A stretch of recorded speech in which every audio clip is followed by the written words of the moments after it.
এই মুহূৰ্তত এটা অত্যন্ত দুখ খবৰ দিব বিচাৰিছে। এটা ভয়ংকৰ দুৰ্ঘটনা সংঘটিত হৈছে।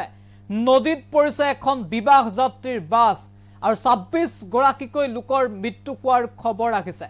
এখন কুবাল খুটত বৈ থকা নদীত পৰিছে এখন বাছ, যিখন বাছে কঢ়িয়াই আনিছিল বিবাহ যাত্ৰীৰ এটা দল আৰু বাছখন সম্পূৰ্ণৰূপে চূৰ্ণ বিচূৰ্ণ হৈছে, কাৰণ কেইবা ফুট তলত থকা নদীত পৰি যায় বাছখন আৰু ২৬ গৰাকী লোকৰ মৃত্যু হোৱাৰ খবৰ আহিছে।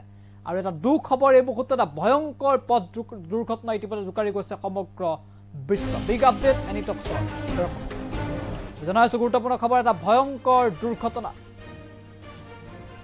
নদীত পৰিল বিবাহ যাত্ৰীৰ এখন বাছ, বিবাহ যাত্ৰী কঢ়িয়াই দিছিল বাছখনে। ভয়ংকৰ দুৰ্ঘটনা, ২৬ জনকৈ লোকৰ মৃত্যু হোৱাৰ তথ্য আছে। ইন্দাস নদীত বাগৰি পৰিল বিবাহ যাত্ৰীৰ বাছখন। পাকিস্তানত সংঘটিত হৈছে এই ভয়ংকৰ দুৰ্ঘটনা। যি তথ্য আমি দেখুৱাইছো, কিছু দৃশ্যাংশ আমি দেখুৱাইছো, কিমান ভয়ংকৰ আছিল এই দুৰ্ঘটনা। দৃশ্য দেখি নিশ্চয় অনুভৱ কৰিব পাৰিছে। প্ৰায় ২৬ জনকৈ লোকৰ মৃত্যু হৈছে। যি তথ্য অনুসৰি ২৭ গৰাকী লোক আছিল হেনো বাছখনত। আৰু এই বাছখন ডিমাৰ জিলাত থকা ইন্দুছ ৰিভাৰত, অৰ্থাৎ ইন্দুছ নদীত দুৰ্ঘটনাত পতিত হৈছে।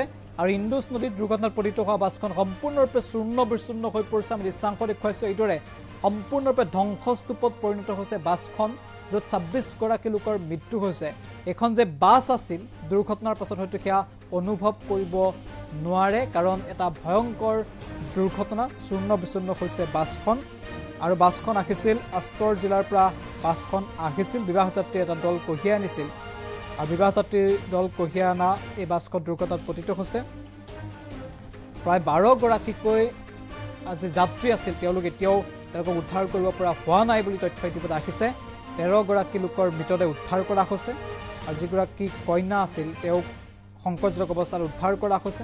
আৰু সংকটজনক অৱস্থাত উদ্ধাৰ কৰি RSQ হাস্পাতালত ভৰ্তি কৰাৰ তথ্য আহি পৰিছে। এটা অত্যন্ত ভয়ংকৰ দুৰ্ঘটনা। তাৎক্ষণিকভাৱে ইতিমধ্যে উদ্ধাৰকাৰী দল তাত উপস্থিত হয় যদিও মৃতদেহ উদ্ধাৰৰ চেষ্টা চলাইছে, কাৰণ নদীত পৰি গৈছিল। আৰু নদীত পৰাৰ বাবে বহু লোক সন্ধানহীন হৈ পৰিছে বুলি জানিব পৰা গৈছে।